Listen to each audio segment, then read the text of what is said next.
की जय, श्रील प्रभुपाद की जय। ओम नमो भगवते वासुदेवाय। ओम नमो भगवते वासुदेवाय। ओम नमो भगवते वासुदेवाय।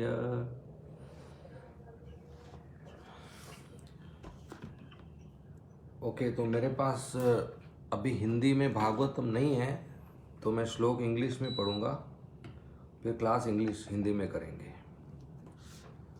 So today we are reading from Srimad Bhagavatam, Canto 3, The Status Quo, Chapter 21, Conversation between Manu and Kardam, verse number 15.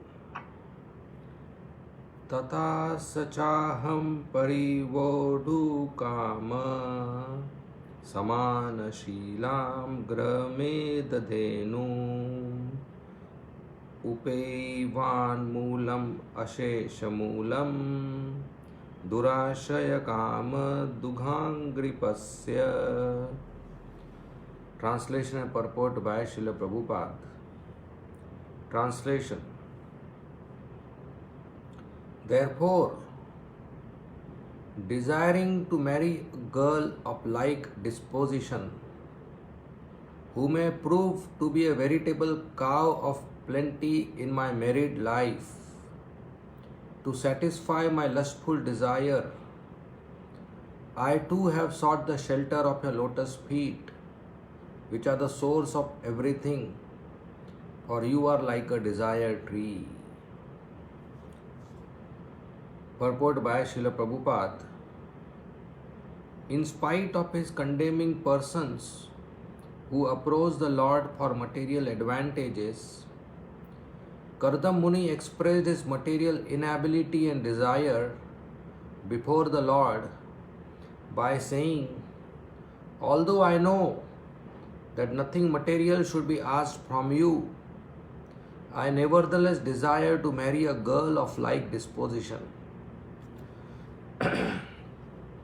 The phrase like disposition is very significant. Formerly, boys and girls of similar dispositions were married. The similar natures of the boy and girl were united in order to make them happy. Not more than 25 years ago, and perhaps it is still current, parents in India used to consult the horoscope of the boy and girl to see whether there would be a factual union in their psychological conditions. These considerations are very important. Nowadays, marriage takes place without such consultation, and therefore soon after the marriage there is divorce and separation. Formerly, husband and wife used to live together peacefully throughout their whole lives. Nowadays, it is a very difficult task. Kardam Muni wanted to have a wife of like disposition because a wife is necessary to assist in spiritual and material advancement. It is said that a wife yields the fulfillment of all desires in religion, economic development and sense gratification. If one has a nice wife, he is considered a most fortunate man. In astrology, a man is considered fortunate who has great wealth, very good sons or a very good wife. Of these three, one who has a very good wife is considered the most fortunate. Before marrying, one should select a wife of like disposition and not be enamored by so-called beauty or other attractive features for sense gratification. In the Bhagavatam 12th canto, it is said that in Kali Yuga, marriage will be based on the consideration of sex life. As soon as deficiency in sex life, the question of divorce will arise. Kardam Muni could have asked his benediction from Uma, for it is recommended in the scriptures that if anyone wants a good wife, he should worship Uma. But he preferred to worship the Supreme Personality of Godhead because it is recommended in the Bhagavatam that everyone, whether is full of desires, has no desire or desires liberation, should worship the Supreme Lord. Of these three classes of men, one tries to be happy by fulfillment of material desires. Another wants to be happy by becoming one with the Supreme. And another, the perfect man, is a devotee. He does not want anything in return from the personality of Godhead. He only wants to render transcendental loving service. In any case, everyone should worship the Supreme Personality of Godhead, for he will fulfill everyone's desire. The advantage of worshipping the Supreme Person is that even if one has desires for material enjoyment, if he worships Krishna, he will gradually become a pure devotee and have no more material hankering. Om Agyantimirandasya Jnananjana Shalakaya Chakshu Unmilitam Yena Tasmai Shri Gurave Namah. Nama Om Vishnu Padaya Krishna Prasthaya Bhutale Srimate Bhakti Vedanta Swami Iti Namine. Namaste Saraswati Deve Gauravani Pracharine Nirvishesha Shunyavadi Paschatya Deshatarine. Jai Shri Krishna Chaitanya Prabhu Nityananda Shri Advaita Gadadhar Shri Vasadi Gaur Bhakta Vrinda. Hare Krishna Krishna Krishna Hare Hare, Hare Rama Rama Rama Hare Hare. Hare Krishna. Prabhu ji sorry कौन सा ये canto है प्रभु जी श्लोक Okay. मैं थोड़ा miss किया. Canto 3 chapter 21 verse number 15. 3.21.15.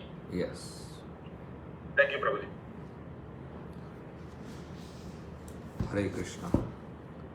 तो पिछले 2 क्लास से हमने चर्चा किया कैसे श्रीमद् भागवतम हमारे समाज में प्राप्त हुआ. पहली बार श्रीमद् भागवतम कहा था भगवान कृष्ण ने श्री ब्रह्मा जी को. वो 4 श्लोक थे, चतुर्श्लोकी भागवतम. सिर्फ 4 श्लोक कहे थे कृष्ण ने ब्रह्मा जी को. फिर ब्रह्मा जी ने वही भागवत थोड़ा विस्तार करके कहा नारद मुनि को, जब नारद मुनि ने प्रश्न पूछे. फिर हमने पिछले हफ्ते देखा कैसे नारद मुनि ने वही भागवत श्री व्यासदेव को बताया जब व्यासदेव दुखी थे, वेद पुराण उपनिषद लिखने के बावजूद दुखी थे. तो नारद मुनि ने उनको कहा कि आप भागवत लिखिए, कृष्ण का गुणगान कीजिए, कृष्ण और उनके अवतार और उनके भक्तों का चर्चा कीजिए, शुद्ध भक्ति का. तो व्यासदेव ने वही भागवत लिखा और उनके पुत्र सुखदेव गोस्वामी को सुनाया. और सुखदेव गोस्वामी भागवत सुनकर इधर उधर टहलने लगे और वो पहुँचे जहाँ पर परीक्षित महाराज भूख हड़ताल पे थे, फास्टिंग अंटिल डेथ. 7 दिन में उनका मृत्यु होने वाला था. ये वही परीक्षित महाराज है जिनको अपने माँ के पेट में भगवान ने स्वयं रक्षा किया था, जिनकी रक्षा किया था. तो अभी जब वो 7 दिन में मरने वाले हैं तो सुखदेव गोस्वामी वहाँ पर आते हैं और उनको गुरु बनाकर व्यासासन में बिठाकर परीक्षित महाराज प्रश्न पूछते हैं कि मेरा क्या कर्तव्य है, मैं मरने वाला हूँ, मेरा क्या कर्तव्य है. और सुखदेव गोस्वामी कहते हैं आपका कर्तव्य है श्रीमद् भागवत सुनना. और उनको 7 दिन भागवत सुनाते हैं और वो सुनकर मुक्त हो जाते हैं. उसी सभा में जहाँ पर परीक्षित महाराज को भागवत सुना रहे थे वहाँ पर बहुत सारे देवता, ऋषि मुनि, व्यासदेव, नारद मुनि, महान भक्त लोग बैठे थे. उसमें एक थे सूत गोस्वामी. 5000 साल पहले नैमी शरणाय में शौनक ऋषि और उनकी पार्टी, बहुत सारे ऋषि मुनि यज्ञ कर रहे थे. ये यज्ञ हजारों सालों तक चलते हैं समाज की भलाई के लिए, दुनिया की भलाई के लिए. तो उस समय सूत गोस्वामी जिन्होंने सुखदेव गोस्वामी से भागवत सुना था परीक्षित महाराज की सभा में, वो भी नैमी शहर में घूमते घामते आए. तो तुरंत शौनक ऋषि वगैरह उठे और सूत गोस्वामी को व्यासासन पे बिठाया, दंडवत प्रणाम किया और कहा कि हमारा बहुत बड़ा भाग्य है कि आप हमारे जगह पर आ गए, हमारे शहर में आ गए. और हम इधर यज्ञ कर रहे हैं समाज की भलाई के लिए, हजारों सालों का यज्ञ, इतना सारा आहुति कर रहे हैं, घी डाल रहे हैं, स्वाहा मंत्र उच्चारण कर रहे हैं, लेकिन बस इसका एक ही फल प्राप्त हुआ है हमें कि हमारा मुंह काला हो गया है धुआं से। ये यज्ञ असली भला नहीं करेगा समाज का, हमें मालूम है। इसलिए आप कुछ बताइए हमको कि समाज का भला कैसे हो, और हमें असली ज्ञान दीजिए। तो सूत गोस्वामी ने कहा कि समाज का भला होगा जब आप लोग भागवत सुनेंगे, और यही भागवत है। भगवान कृष्ण जब इस दुनिया को अवतार के रूप में लीला समाप्त करके चले गए तो धर्म, सच्चाई, साफ सफाई और अच्छे गुण, ये सब भागवत का शरण लिए। तो श्रीमद् भागवतम और भगवान कृष्ण में फर्क नहीं है। तो वही भागवत सूत गोस्वामी ने वापिस शौनक ऋषि को सुनाया, और उसी सेटिंग में भागवत हमको उपलब्ध है। श्रील प्रभुपाद जी ने अनुवाद किया है, तात्पर्य दिया है, 18,000 श्लोक है। तो इसमें कई कथाएं हैं। तो उसमें से एक कथा है कपिला मुनि की, करदम मुनि की, देवती माता की और उनके पुत्र कपिल मुनि की। तो कुछ 2-3 हफ्ते या कम से कम 2 हफ्ते हम उसकी चर्चा करेंगे। काफ़ी इंटरेस्टिंग है और भक्तों के लिए काफ़ी शिक्षाप्रद है, गृहस्थ आश्रम के लिए भी ज़रूरी है। तो करदम मुनि ब्रह्मा जी के पुत्र हैं, जिन्हें ब्रह्मा जी कहते हैं कि आप पॉपुलेशन बढ़ाओ। ऐसे व्यक्तियों को प्रजापति कहते हैं। प्रजापति जो प्रजा को बढ़ाते हैं वो प्रजापति। जब ये दुनिया बनानी होती है तो भगवान विष्णु के नेवल से, नाभि से कमल का फूल आता है, और उस कमल के फूल पे पहला व्यक्ति जो ब्रह्मा जी हैं वो पैदा होते हैं। फिर ब्रह्मा जी तपस्या करते हैं और भगवान कृष्ण उनको आशीर्वाद देते हैं और उनको सेवा देते हैं कि दुनिया बनाओ, सृष्टि बनाओ। और सृष्टि क्यों बनाते हैं कि जो आत्माएं सोई पड़ी हैं उनको इस सृष्टि में शरीर मिले, और मनुष्य शरीर में वो कृष्ण की भक्ति करके वापस मुक्ति प्राप्त करे। तो ये सृष्टि सिर्फ इसीलिए बनाई गई है कि हम सब लोगों को कृष्ण की भक्ति का मौका मिले। ये मनुष्य जीवन इसीलिए प्राप्त हुआ है कि हम सब लोगों को कृष्ण की भक्ति का मौका मिले। नहीं तो ये हम सब आत्माएं सोई रहेंगी, जब सृष्टि नहीं होगी तो हमें मौका नहीं मिलेगा। इसलिए उन्होंने ब्रह्मा जी को कहा दुनिया बनाओ और सब आत्माओं को शरीर दो। इसका मतलब पॉपुलेशन बढ़ाने का बात है। आत्माओं को शरीर मिलेगा मतलब जन्म होगा, पॉपुलेशन बढ़ेगा। तो ब्रह्मा जी ने पूरी दुनिया बनाई, पहाड़ बनाए, सूर्य बनाए, चंद्रमा बनाए, लोक बनाए, 14 भुवन बनाए, और नदी बनाई, और पेड़ पौधे, ये सब कुछ बनाया उन्होंने। अभी पॉपुलेशन बढ़ाने के लिए उन्होंने कुछ बच्चे पैदा किए, जैसे 4 कुमार पैदा किए, करदम मुनि पैदा किए, 9 ऋषि पैदा किए, नारद मुनि पैदा किए, और उनको बोला कि आप लोग गृहस्थ बनो और बच्चे पैदा करो ताकि आत्माओं को शरीर मिले। तो करदम मुनि उनमें से एक थे। तो उनको बोला विवाह करो, बच्चे पैदा करो। इसका मतलब नहीं कि तुरंत विवाह करने चले गए। करदम मुनि चले गए सरस्वती नदी के किनारे हिमालय में तपस्या करने के लिए, ताकि उनका हृदय शुद्ध हो और वो शुद्ध बच्चे पैदा करें। पति पत्नी का जब हृदय शुद्ध होता है तो अच्छी संतान उत्पत्ति होती है। सिर्फ काम वासना के कारण जब पति पत्नी संबंध बनाते हैं, शारीरिक संबंध, तो फिर अच्छी संतान उत्पन्न नहीं होती है। फिर वो बच्चे बदमाश होते हैं, पापी होते हैं और अच्छा व्यवहार नहीं करते, और इसीलिए आज दुनिया में इतने सारे पापी हैं। इसलिए पति पत्नी का कर्तव्य है कि समाज में अच्छी संतान पैदा करना, जिसका सेहत अच्छा हो, जिसका व्यवहार अच्छा हो, जिसका हृदय अच्छा हो, जिसका चरित्र अच्छा हो, और जो समाज में कुछ विष्णु का काम करे, खुद अच्छा भक्त बने और भगवान के धाम वापस जाए, मुक्ति प्राप्त करे। ऐसे मनुष्य जीवन मिला बच्चे को, और बड़ा होकर वो भक्ति नहीं किया और अगला जन्म फिर कुत्ता बिल्ली बन गया, तो क्या फ़ायदा ऐसा बच्चा पैदा करके। जो अगला जन्म वापस कुत्ता बिल्ली बन जाए। तो इसलिए बड़े बड़े राजा लोग, ऋषि मुनि लोग तपस्या करते थे ताकि कृष्ण की कृपा से उन्हें अच्छी संतान पैदा हो और वो संतान कुछ भगवान विष्णु का काम करे, या खुद भगवान विष्णु का अवतार हो, या कोई भगवान का मिशन पूरा करे। जैसे श्री प्रभुपाद जी हैं, वो भगवान विष्णु की तरफ से आए और उन्होंने इतना बड़ा इस्कॉन खड़ा किया 12 साल में, और इतने सारे ग्रंथ लिखे और इतने सारे शिष्यों को सिखाया उन्होंने। और आज 50-60 साल में इस्कॉन कितना फैला हुआ है, कितने लोग भक्त बने हैं। ये कोई साधारण बालक नहीं है, कोई साधारण इंसान नहीं है। तो ऐसे भगवान कृष्ण की सेवा करने वाला भक्त चाहिए हमें, बच्चा चाहिए जो कृष्ण की सेवा करे, जो इस आंदोलन को आगे बढ़ाए अपने तरीके से, और इससे संतान पैदा करना सफल होता है। तो कर्दम मुनि ब्रह्मचारी के रूप में हिमालय में रहते थे, पेड़ के नीचे, और कुछ ज़्यादा खाते नहीं थे, पीते नहीं थे, कुछ कपड़ा नहीं था उनके पास, कुछ घर नहीं था, कुछ सामान नहीं था, और हरे कृष्ण महामंत्र का उच्चारण करते थे, विष्णु का स्मरण करते थे, विष्णु के ऊपर ध्यान करते थे, तपस्या करते थे, ऐसे जीवन जीते थे। फिर जब उनके कई सालों बाद तपस्या सफल हुई तो भगवान विष्णु स्वयं प्रकट हुए गरुड़ के ऊपर उनको दर्शन देने के लिए।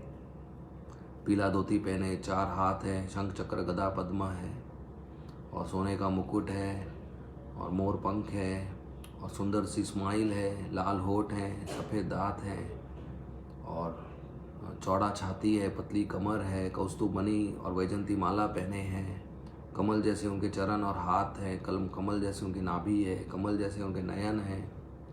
एकदम सुंदर भगवान विष्णु आए कर्दम मुनि के दर्शन दिया। तब उन्होंने देखा कर्दम मुनि को इतने पतले हो गए थे, खाते पीते नहीं थे, पूरा दिन ध्यान करते थे, हड्डियां दिखती थी उनकी, और बाल इतने बड़े हो गए थे, दाढ़ी इतनी बड़ी हो गई थी, अपने शरीर का ध्यान नहीं रखते थे, कपड़े नहीं पहनते थे, छोटा सा कपड़ा पहनते थे, और ठंडी थी इतनी हिमालय में। तो उनको देखकर भगवान विष्णु के आंखों में आंसू आ गए।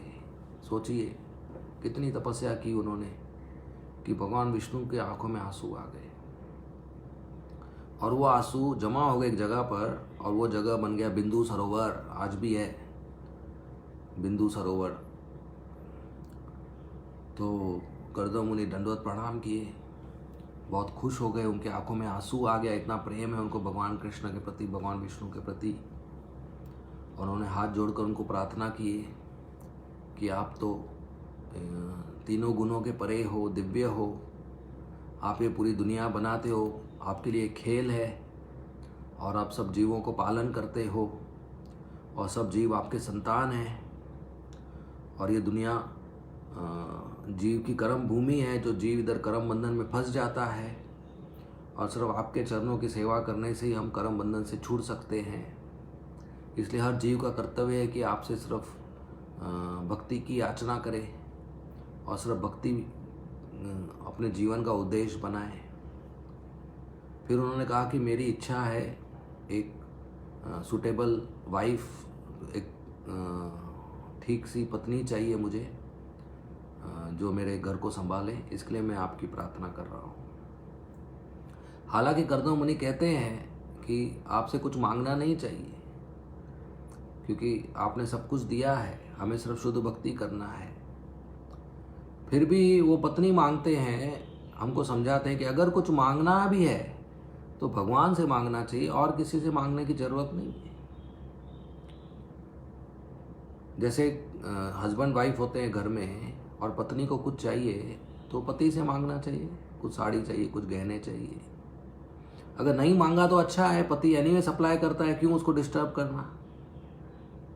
लेकिन फिर भी कुछ इच्छा है और मांगना है तो पड़ोसी से नहीं मांगना चाहिए, तो पति को अच्छा नहीं लगेगा, अपने पति से मांगना चाहिए। पत्नी अगर पड़ोसी से मांगेगी, सोचेगी कि अरे पति को क्यों डिस्टर्ब करूं, मैं पड़ोसी से मांगती हूं, तो पति को अच्छा लगेगा? बिल्कुल नहीं। बोलेगा अरे 10 देता हूं मैं, लेकिन उसके पास मत जाओ।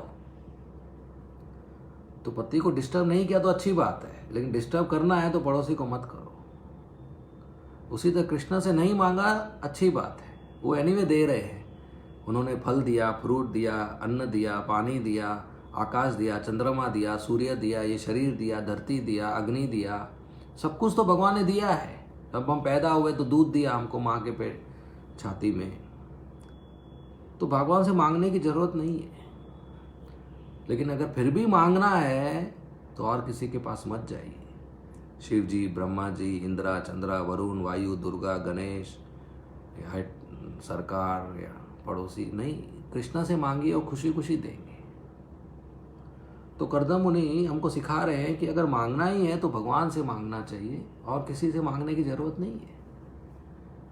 कुछ लोग अच्छे सेहत के लिए सूर्य के पास जाते हैं, अच्छे पति के लिए शिव जी के पास जाते हैं, अच्छी पत्नी के लिए दुर्गा के पास जाते हैं, विद्या के लिए सरस्वती के पास जाते हैं, तपस्या के लिए ब्रह्मा जी के पास जाते हैं, राज्य के लिए इंद्र के पास जाते हैं, कुछ हमारे काम में सफलता हो, विघ्न नहीं आए इसके लिए गणेश जी के पास जाते हैं। तो जरूरत नहीं है।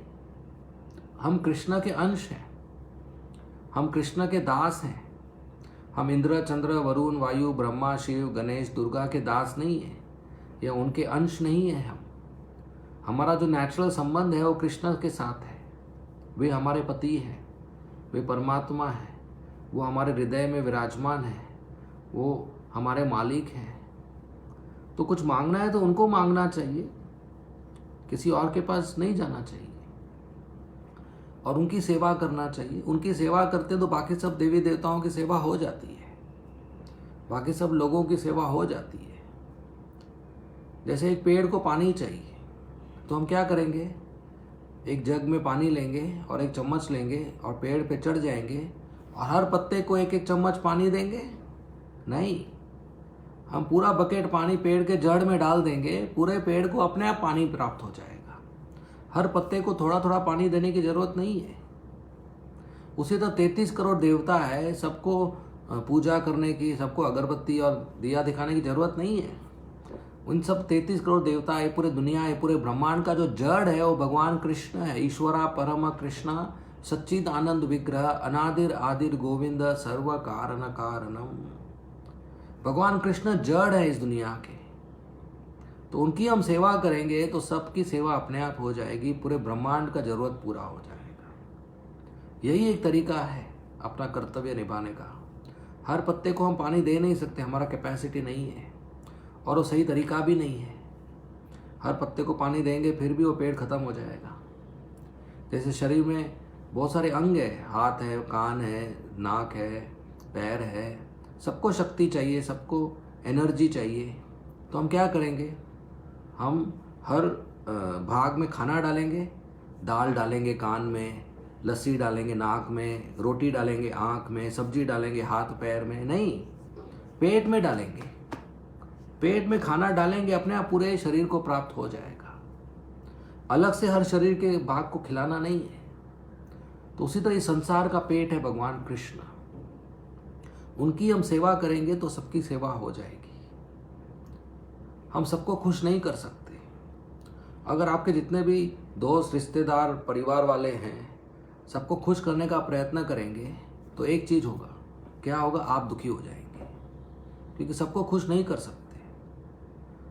कृष्ण को खुश करेंगे तो ही सबको खुश कर सकते हैं। इसलिए कृष्ण का सेवा करना है। सर्व कारण कारणम, कृष्ण हर कारण के कारण है।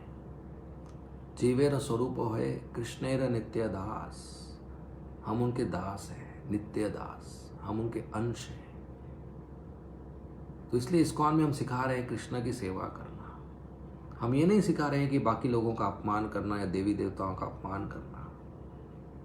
उनको भी सादर प्रणाम है, देवी देवताओं को भी सादर प्रणाम है, लेकिन कृष्ण की सेवा करना है क्योंकि वो हमारे मालिक है। जैसे पिता बच्चे को सिखाएगा कि चाचा को प्रणाम करो, चाची को प्रणाम करो, पड़ोसी को प्रणाम करो, मामा को प्रणाम करो, लेकिन किसी को डैडी मत बोलो, डैडी सिर्फ मुझे बोलो। प्रणाम सबको करो, लेकिन डैडी भी सबको बोलने लगेगा तो पिताजी को अच्छा नहीं लगेगा। उसी तरह हम सिखा रहे हैं कि कृष्ण आपके डैडी है, कृष्ण पिता है, वो आपके मालिक है। बाकी पूरे दुनिया को प्रणाम करो, कोई बात नहीं, चींटी को भी प्रणाम करो, लेकिन डैडी मत बोलो किसी को। वो सिर्फ कृष्ण है, परम पिता। तो करदम मुनि भगवान कृष्ण को प्रार्थना कर रहे हैं कि मुझे पत्नी चाहिए। अब ये क्या बात हो गई, इतनी छोटी सी बात कृष्ण को मांग रहे हैं। क्योंकि जब हम कृष्ण को मांगते हैं तो हमारी इच्छा हमारी कल्पना से भी बाहर पूरी होती है। हम खुद मेहनत करते हैं अपनी इच्छा पूरी करने के लिए, तो हमारे हाथ में ज़्यादा नहीं आएगा, बहुत कम आएगा। और वो फल हमको शुद्ध नहीं करेगा, वो हमारी इच्छाओं को और बढ़ाएगा, लोभ बनाएगा, कर्म बंधन में फंसाएगा, और वो फल टेम्पररी होगा। लेकिन जब कृष्ण हमें कोई फल देते हैं तो वो हमको शुद्ध करता है, वो प्रसाद होता है और वो परमानेंट होता है। वो हमें कर्म बंधन में नहीं फंसाता और हमारी कल्पना से भी बाहर हमें इच्छा पूरी करता है। जैसे एक बार एक लड़का था, बहुत शरारती था, बहुत मस्ती करता था। तो उसकी माँ ने बोला, देखो बेटा, कल सुबह हम जा रहे हैं मेरे बहन के पास, तुम्हारे मौसी के पास। उधर मस्ती नहीं करना, उधर शरारत नहीं करना, उधर शांत से बैठना। क्योंकि माँ को पता है अगर उधर शरारत करेगा तो नाम माँ का खराब होगा कि देखो पाला नहीं इसको ठीक से। तो दूसरे दिन गए, दोनों बहनें मिले आपस में, और लड़का चुपचाप बैठा था चेयर पे। 2-3 घंटे लड़की बहनों ने बातें किया, लड़का चुप बैठा रहा। तो बातों के दौरान मौसी ने सोचा ये लड़का पहली बार मेरे घर पे आया है, तो कुछ दूँ मैं इसको खाने के लिए। तो एक बक्सा लेके आई, चॉकलेट का बक्सा। अब ये लड़के को चॉकलेट बहुत पसंद था। ये रोजाना अपने माता पिता को जिद करके चॉकलेट खरीदवाता था, और मौसी चॉकलेट का बक्सा लेके आई। तो मौसी ने लड़के को दिया बक्सा, बोला इसमें से कुछ चॉकलेट खाओ।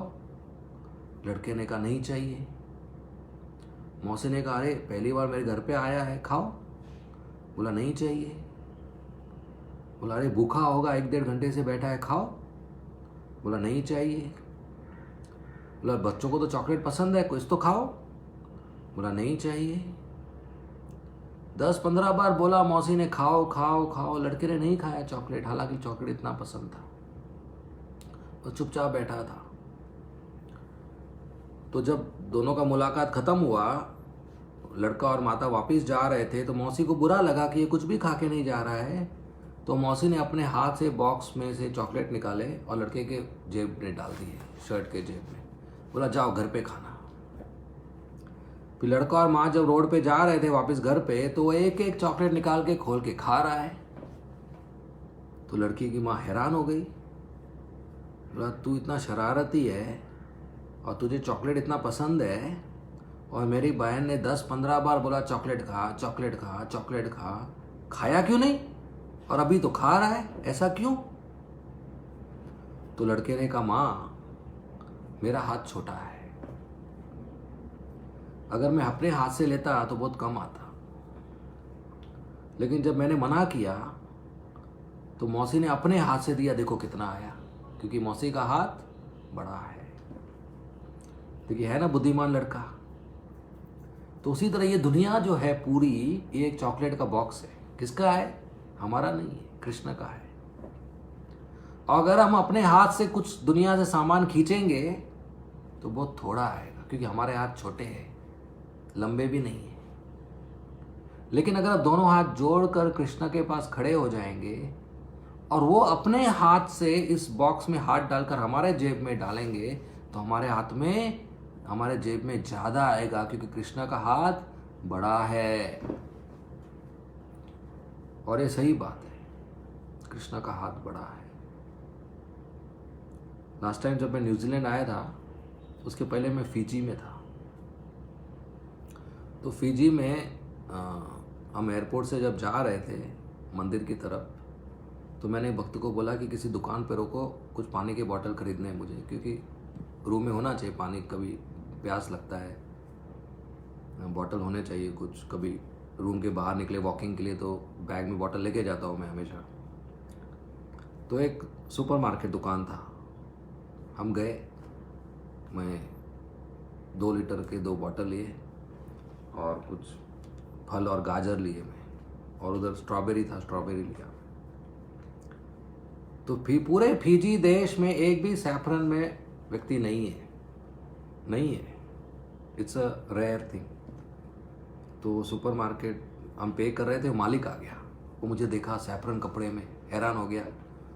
तो थोड़ी देर बात किया, मैं उनको बताया इस्कॉन के बारे में, ब्रह्मचारी वगैरह वगैरह। वो इतना खुश हो गया, वो अंदर जाकर एक बॉक्स लेके आया, 20 बॉटल था उसमें, बोला ये मेरे तरफ से लेके जाओ फ्री में। तो फर्क है ना, मैं अपने पैसे से लूंगा तो 1-2 बॉटल खरीदूंगा, मेरे पास ज़्यादा पैसे नहीं। लेकिन उसने खुद अपने हाथ से दिया तो 2 बॉटल नहीं दिया, 20 बॉटल दे दिया। तो हमको भगवान के पास जाना चाहिए। इसका मतलब नहीं कि अपना कर्तव्य नहीं करना है, अपना कर्तव्य करना है, लेकिन वो फल भगवान देते हैं। तो कर्दम मुनि को पत्नी की इच्छा है, और आप आगे देखेंगे कर्दम मुनि को देवहूति मिली। देवहूति स्वयंभू मनु महाराज की पुत्री है, और स्वयंभू मनु महाराज पूरे पृथ्वी के राजा है, पूरे पृथ्वी के राजा। उनकी पुत्री सुंदर पुत्री, इतनी सुंदर कि एक बार देवहूति अपने महल के टेरेस पे बॉल के साथ खेल रही थी, और ऊपर से एक प्लेन जा रहा था, गंधर्व जा रहा था, एक विश्वासु। अभी गंधर्व वो है जो रोज इंद्र के सभा में अप्सराओं का नृत्य देखता है, मतलब सुंदर लड़कियों को डांस करते देखता है। तो वो अपने प्लेन से नीचे देखा देवहूति को, 12-13 साल की लड़की बॉल से खेल रही है, इतनी सुंदर कि वो इतनी सुंदर लड़की को देखकर प्लेन पे ही बेहोश हो गया। जो गंधर्व रोज अप्सराओं को देखता है, वो अगर देवहूति को देखकर बेहोश हो गया तो देवहूति कितनी सुंदर होगी। कहते हैं जब देवहूति गहने पहनती थी तो वो डल हो जाते थे, एकदम डल, क्योंकि देवहूति का शरीर उससे ज्यादा सुंदर था, गहनों से ज्यादा सुंदर। जनरली साधारण स्त्रियां गहने पहनती हैं तो गहने चमकते हैं उनके शरीर के ऊपर, लेकिन देवहूति का शरीर इतना चमकता था, सुंदर था कि गहने डल हो जाते थे, इतना चमकता था। जैसे राधा रानी सोने का गहने पहनती थी तो एकदम डल लगता था, क्योंकि राधा रानी गौरांगी है, सोनेरा कलर है उनके शरीर का, तो उसे देवहूति के शरीर का इतना तेज निकलता था। तो ये देवहूति इतनी सुंदर, इतनी सुशील, इतनी अमीर, मनु महाराज पृथ्वी के राजा की एक सुंदर बेटी, और ये कर्दम मुनि ब्रह्मचारी पेड़ के नीचे बैठे, न बैंक बैलेंस, न घर, न कार, न मोबाइल, कपड़े भी नहीं पहनने के लिए, खाने के लिए कुछ भी नहीं, हिमालय में बैठे हैं। इन दोनों का कैसे हुआ विवाह? क्योंकि कर्दम मुनि ने ब्रह्मचारी होने के बावजूद कृष्ण को प्रार्थना की कि मेरे पास कुछ नहीं है, और कृष्ण ने उनको देवहूति दिलवा दी। यही कर्दम मुनि कृष्ण को प्रार्थना करने के बजाय अपना बायोडाटा किसी वैष्णव मैट्रिमोनियल साइट पे डालते थे कि भाई मुझे एक शादी करना है। आपको लगता था देवहूति प्राप्त होती थी उनको? या किसी व्यक्ति को बोलते थे भाई मेरे लिए कोई स्त्री ढूंढ के लेके आओ, वो पहुंच पाता था मनु महाराज के पास? नहीं। तो भगवान विष्णु को उन्होंने प्रार्थना किया, तो भगवान विष्णु ने मुस्कुराकर कहा कि हे कर्दम मुनि, जब से आप तपस्या कर रहे हैं आपके मन की इच्छा मुझे पता है, और देवहूति मनु महाराज की पुत्री है, और वो परसों आएंगे अपना पुत्री का कन्यादान करने के लिए। आप उस देवहूति को स्वीकार कर लेना, वो आपके लिए सही पत्नी होगी, वो आपकी सब इच्छा पूरी करेगी, आपका गृहस्थ आश्रम को सफल करेगी, और आप दोनों का मैं पुत्र बनकर आऊँगा। देखिए विष्णु इतने खुश हुए कि ये कर्दम मुनि शुद्ध भक्त हैं और मुझे अवतार लेना है। तो भगवान जब अवतार लेते हैं तो किसी के भी घर पे नहीं आते हैं, किसी पापी के घर पे या किसी अज्ञानी के घर पे या अशुद्ध व्यक्ति के घर पे नहीं आएंगे भगवान। हम भी चाहते हैं भगवान डीटी के रूप में, गौ निताय के रूप में, या जगन्नाथ बलदेव सुभद्रा के रूप में, राधा कृष्ण के रूप में हमारे घर पे आए, हमारे अल्टर पे आए। लेकिन हमें बहुत शुद्ध रखना चाहिए अपना घर, अपना किचन, अपना अल्टर, अपना हृदय, तो ही जाकर भगवान स्वीकार करेंगे हमारे घर पे आकर खाने के लिए। जैसे आपको किसी घर पे बुलाया जाए और उधर शुद्ध नहीं हो कुछ, या किसी सोफा पे बैठने को बोले जहाँ पर कचरा हो, तो आप नहीं बैठेंगे। उसी तरह भगवान क्यों आएंगे हमारे घर पे? और क्यों आएंगे हमारे जीभ पे हरे कृष्णा के रूप में, और क्यों आएंगे हमारे हृदय में। इसलिए हमें साफ सफाई रखना चाहिए अपने शरीर की, साफ सफाई रखना चाहिए अपने अल्टर की, साफ सफाई रखना चाहिए अपने किचन की, साफ सफाई रखना चाहिए अपने घर की, और साफ सफाई रखना चाहिए अपने हृदय की। तो शरीर की साफ सफाई होती है रोज़ नहाकर, तिलक लगाकर, धुले हुए कपड़े पहनना चाहिए। अल्टर की रोज़ साफ सफाई करना चाहिए, घर की रोज़ साफ सफाई करना चाहिए, किचन की रोज़ साफ सफाई करना चाहिए। और हृदय की साफ सफाई होता है रोज़ हरे कृष्ण महामंत्र का 16 माला कम से कम जप करना चाहिए, विनम्र भाव से भक्तों के साथ व्यवहार करना चाहिए, श्रीमद् भागवतम रोज़ सुनना चाहिए, पढ़ना चाहिए, और शुद्ध भक्तों की सेवा करना चाहिए ताकि अच्छे गुण हमारे में आए। और ये साफ सफाई रखेंगे तो कृष्ण हमारे जीवन में जरूर आएंगे। तो कर्दम मुनि को विष्णु ने कहा कि देवहूति सही पत्नी है, वो आपके घर पे आएगी, आप मनु महाराज कन्यादान करेंगे, आप स्वीकार करना, और मैं आपका पुत्र बन के आऊँगा। और ऐसे कह के विष्णु चले गए। फिर 2 दिन बाद जैसे विष्णु ने कहा था, मनु महाराज पूरे पृथ्वी पर घूम घूम कर अपने रथ पे अपने पत्नी शत्रुपा और पुत्री देवहूति के साथ कर्दम मुनि के पास आए, और वहाँ पर दोनों का बातचीत हुआ।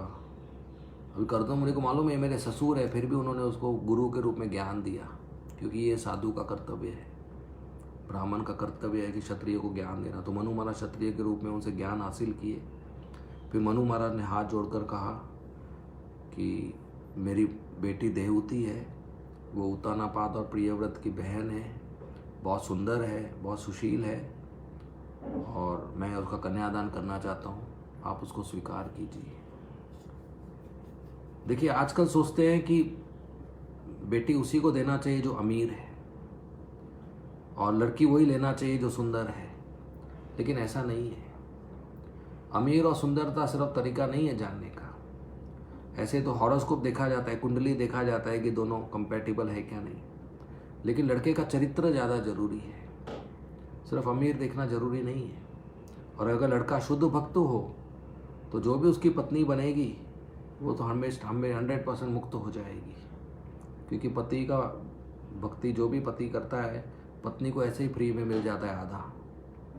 मतलब पति अगर 16 माला रोज करता है तो पत्नी को 8 माला का फल ऐसे ही मिल जाता है, कुछ भी नहीं किया, सोती रही तो भी चलेगा, पति उठ के करेगा 16 माला सुबह, पत्नी को 8 माला मिल जाता है। देखिए अर्धांगिनी बोलते हैं, बेटर हाफ। तो उन्होंने कर्दम मुनि को कहा कि देवहूति की भी इच्छा है आपसे शादी करना, क्योंकि उन्होंने नारद मुनि से आपके बारे में सुना है कि आप शुद्ध भक्त हैं, ज्ञानी हैं, और हालांकि अभी आपका शरीर पतला है, बहुत हड्डी दिख रहे हैं, दाढ़ी बड़ी हुई है, लेकिन अनपॉलिश जेम, जैसे हीरे को मट्टी लगा हुआ रहता है तो भी हीरे का तो वैल्यू होता है ना। अभी आपके पास अगर $100 है और नीचे गंदगी गटर में गिर जाए, गंदा पानी लग जाए उस पर, तो क्या आप छोड़ देंगे उसको? नहीं, अभी भी उसका वैल्यू तो $100 है ना, सिर्फ धोना है उसको। उसी तरह उन्होंने कहा कि आप इसको स्वीकार कीजिए। तो कर्दम मुनि ने कहा विष्णु ने मुझे बताया था, और एक साधु कभी किसी से कुछ मांगना नहीं चाहिए, लेकिन अगर कोई देता है तो उसको स्वीकार करना चाहिए, उसको मना भी नहीं करना चाहिए। किसी ने कुछ दिया और घमंड में मना किया कि नहीं चाहिए, और जब बाद में ज़रूरत पड़ा तो किसी और से भीख मांगने गया, उससे तो अच्छा है कि जो भगवान ने भेजा है उसको स्वीकार करना चाहिए। तो कर्दम मुनि ने कहा कि वो विवाहित नहीं है, और वो सती स्त्री है, और वो सुंदर है, सुशील है, और मान पुत्री, आपके मान राजा की पुत्री है, और वो भी मुझे विवाह करना चाहती है, तो मैं स्वीकार करना तैयार हूँ, मैं उसको स्वीकार करूँगा। और वो बैठ बोल के चुप हो गए। फिर मनु महाराज ने उस कन्यादान किया देवहूति का। शत्रुपा ने देवहूति को साड़ी दिया, गहने दिया, घर के बर्तन दिए, और फिर दोनों रोने लगे कि आखिर पुत्री का कन्यादान हो रहा है। और रोकर फिर वो मनु महाराज और शत्रुपा चले गए, और देवहूति कर्दम मुनि के साथ रह गई, उनकी सेवा करती थी। फिर आगे क्या हुआ वो हम अगले हफ्ते देखेंगे, ब्रेक के बाद। ठीक है, धन्यवाद। श्रीमद् भागवतम की जय, श्रील प्रभुपाद की जय। हरे कृष्णा। अगर किसी को कोई प्रश्न है तो पूछ सकते हैं।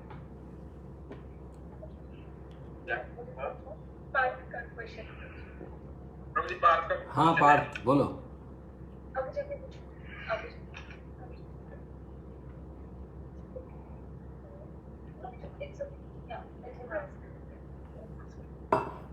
You know how you said that like it's okay. You know how you said that that the Brahman should do yajna and like for thousands of years. Like at night did they used to do yajna or like did they like stop it? Okay, so your question is they do yajna for thousands of years and at night they would sleep or do yajna, right? Yeah. So both the things will happen. One team will continue at night because the fire should be keep burning.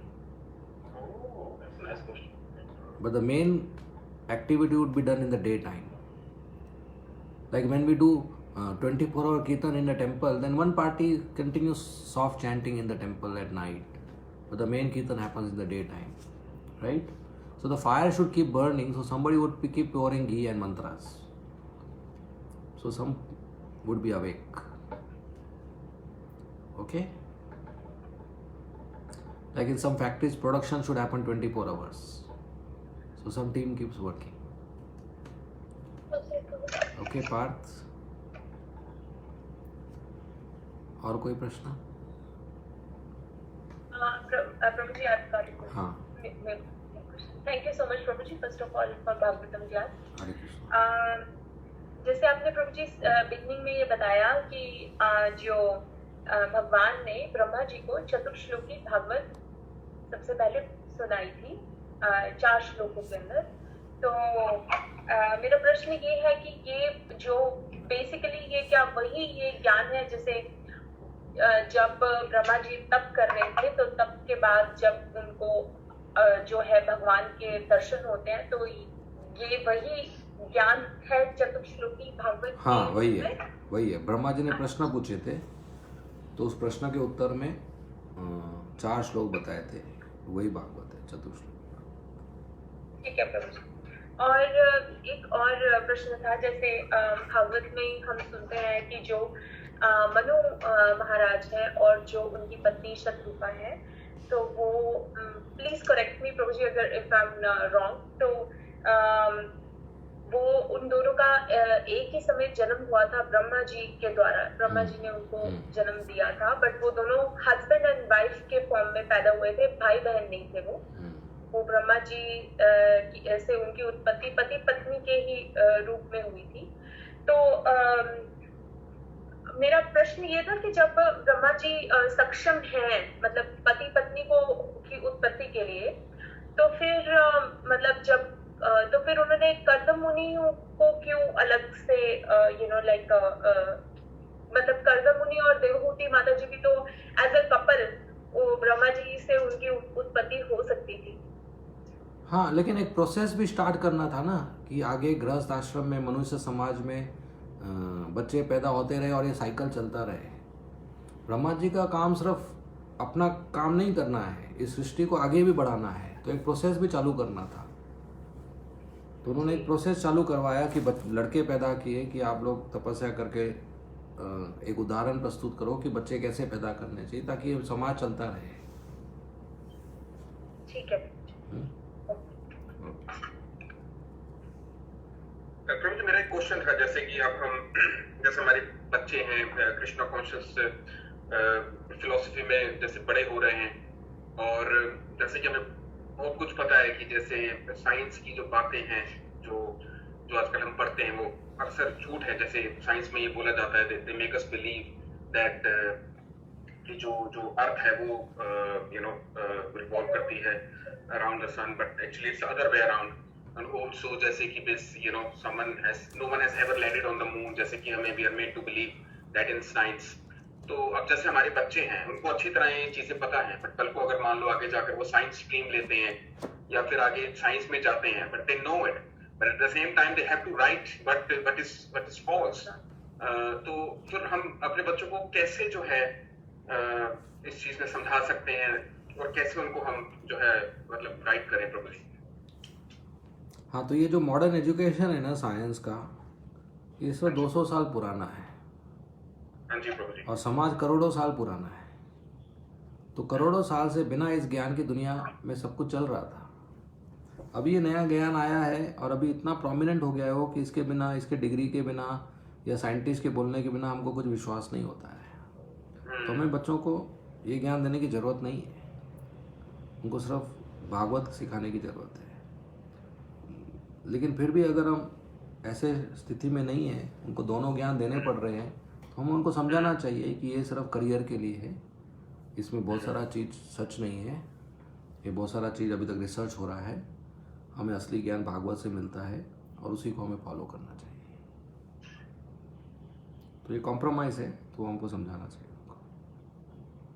बिल्कुल। और साथ में प्रभु जी मुझे ऐसे लगता है कि जब घर के अंदर एक एनवायरनमेंट बना रहे जहाँ पे भागवतम का श्रवण होता रहे, भागवतम मतलब सुनते रहे बच्चे, जैसे मतलब प्योर डिवोटीज के मुख से, जैसे अभी ये जूम क्लास चल रही है, तो मुझे लगता है कि उसके साथ साथ अगर वो बुकिश स्टडीज भी अपनी करते रहेंगे तो it won't affect them, because उनको सच्चाई तो पता ही है कि ये है, सच ये है, बट हमें करने के लिए ये करना है। तो I think won't affect them. हाँ, तो ये सेकंड ऑप्शन है, करना चाहिए। तो उनको दोनों शिक्षा देनी चाहिए, उनको रोज भागवत सुनना चाहिए, पढ़ना चाहिए। ठीक है प्रभु जी, थैंक यू। किसी और को कोई प्रश्न है तो? प्रभु जी। हाँ जी। हाँ, नमस्ते प्रभु, नमस्कार, हरे कृष्णा। हाँ जी, हरे कृष्णा। मुझे ये पूछना था प्रभु जी कि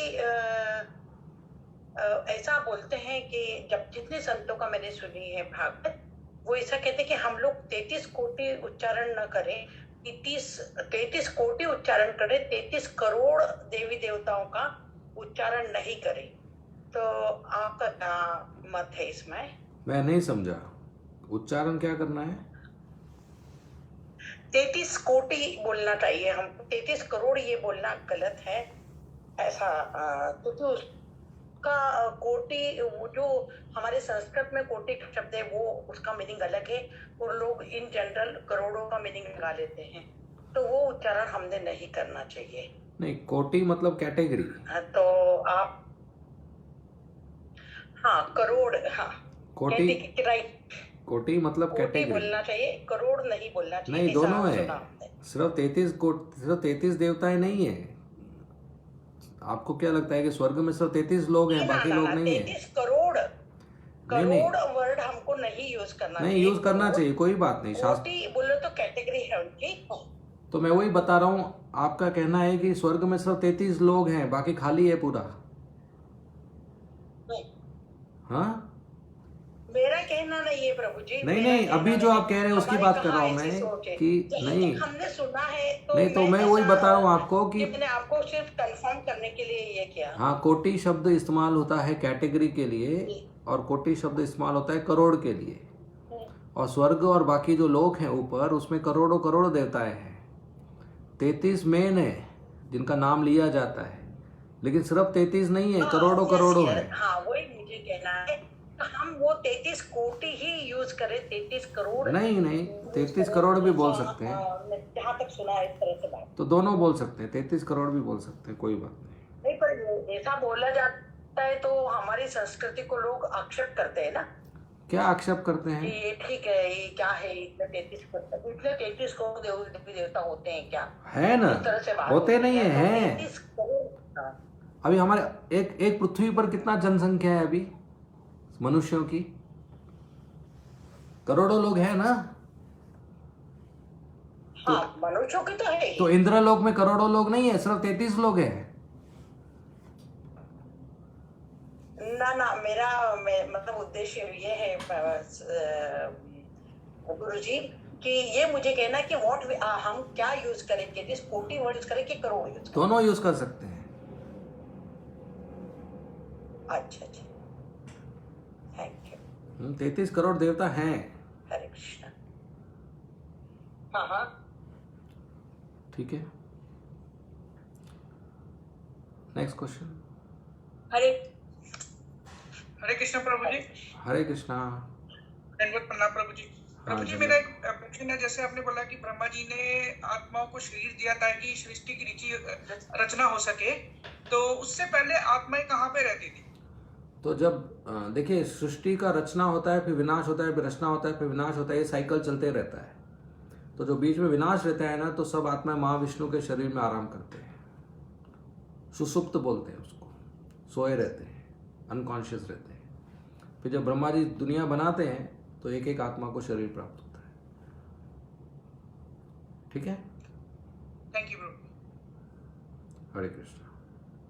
तो प्रभु जी वो जो सुप्त अवस्था में होते हैं तो वो पृथ्वी और अन्य लोकों में होते हैं या कहाँ होते हैं उस टाइम? नहीं, वो महाविष्णु के शरीर में होते हैं। महाविष्णु का शरीर कारण सागर के ऊपर महाविष्णु लेटे रहते हैं, उनके शरीर में होते हैं। ठीक है, हरे कृष्ण। तो ब्रह्मा जी आत्मा नहीं बनाते हैं। जैसे अभी आपके बाजू में किसी ने नहीं, जैसे आपके घर के बाजू में किसी ने एक बिल्डिंग बनाया 20 अपार्टमेंट का, तो बिल्डर ने अपार्टमेंट बनाया, लोग नहीं बनाए। अपार्टमेंट बन गया तो लोग तो ऑलरेडी है दुनिया में, वो खरीद के रह लेंगे। उसी तरह ब्रह्मा जी शरीर बनाते हैं, आत्माएं ऑलरेडी है, वो आकर उस शरीर में रहते हैं। तो ब्रह्मा जी अपार्टमेंट बनाते हैं, शरीर बनाते हैं। आत्माएं हमेशा रहती है, आत्माएं कोई पैदा नहीं करता है। ओके, जी प्रभु जी, हरे कृष्ण। थैंक यू प्रभु। Thank you. और कोई प्रश्न? हरे कृष्णा प्रभु जी, मेरा एक बड़ा स्टूपिड सा क्वेश्चन है, सॉरी। नहीं, मुझे बोलिए। ये पूछना है कि जैसे बचपन में हम सत्यनारायण की कथा सुनते थे, तो तब उसमें बोला जाता था कि नैमिषारण्य में 33 करोड़ नहीं 88,000 ऋषियों ने श्री सूत जी से पूछा, ये फर्स्ट लाइन होती थी। तो वहाँ पे वो जो सत्यनारायण की कथा और भागवतम, मतलब वो कैसे, मतलब वो सेम ही इवेंट है या वो अलग अलग इवेंट्स हैं? तो शौनक आदि ऋषियों ने सूत गोस्वामी से जब प्रश्न पूछा था तो उन्होंने भागवत सुनाया, कुछ और भी पुराण सुनाए उन्होंने। लेकिन जो सत्यनारायण कथा है ये बोगस है, ये नहीं सुनाया, ये है ही नहीं, ये किसी भी स्क्रिप्चर में नहीं है। बोनाफाइड नहीं, बोनाफाइड नहीं, ये तो वो बोनाफाइड I नहीं। didn't know this. Thank you so much. तो वो करने की जरूरत नहीं, वो बोनाफाइड नहीं है। ठीक है, Good to know. हाँ जी प्रभु जी, thank you so much. हरे कृष्ण। हरे कृष्ण। हरे कृष्ण। और कोई प्रश्न है? हरे कृष्ण प्रभु जी। प्रभु जी, कभी कभी बहुत टाइम ऐसे होता है कि हम लोग कुछ ऐसे बचपन से करते आते हैं प्रैक्टिसेस जो बोनाफाइड ही नहीं होती, और हमें लगता है कि वो सच में है सब कुछ, मतलब बहुत सी चीजें ऐसी बन जाती हैं इधर उधर से। तो क्या मतलब कैसे ये मैसेज सबके पास सबको पहुंचाया जाए? बिकॉज मैं तो आज एकदम हैरानी रह गई जब आपने ये बोला कि ये बोनाफाइड ही नहीं है ये चीज, और आज तक भी अभी तक भी लोग कितना मन से ये सब चीजें करते हैं। यहाँ भी कई बार मुझसे लोग मतलब तुलसी पत्र लेके जाते कि हमारे घर में सत्यनारायण की कथा है, तो आप हमें थोड़े से तुलसी के इसीलिए तो पत्ते ये दे प्रचार दीजिए। की जरूरत है। जैसे आज आपको मालूम पड़ा, वो माता जी पूछे उनको मालूम पड़ा, वैसे कुछ और लोगों को बुलाइए क्लास में, उनको और मालूम पड़ेगा। इसीलिए तो ऐसे क्लास की जरूरत है, और इसीलिए गुरु साधु शास्त्र से सुनना चाहिए, और इसीलिए तो प्रचार करना चाहिए, ज़्यादा लोगों को जोड़ना चाहिए, तो सबको मालूम पड़ेगा। बिल्कुल प्रभु जी, और आई थिंक इसके लिए शुद्धता की भी जरूरत है, क्योंकि कथा भी जो है वो हर किसी को रास नहीं आती, क्योंकि कभी कभी हमारे अंदर शरीर की शुद्धिकरण नहीं होता, चेतो दर्पण मार्जन नहीं है, क्योंकि चैंटिंग नहीं है, प्योर खाना नहीं है, कहीं भी किसी के हाथ का भी खा लिया, जैसे भी कर लिया। तो sometimes when you try to tell these things to people, then people really do get offended, but then at the same time truth has to be spoken. But yes, thank you so much Prabhu. Okay, और कोई प्रश्न? Thank you so much Prabhu ji, very enlightening class Prabhu ji, we are really grateful to you and we'll see you next week. Thank you so much. Thank you. Hare Krishna. Srila Grace Gokulesh Prabhu Prabhupada ji ki जय। हरे Krishna. Hare Krishna, Hare Krishna. Hare Krishna. Okay, devotees on Facebook, we'll end the class. There are no questions. Hare Krishna.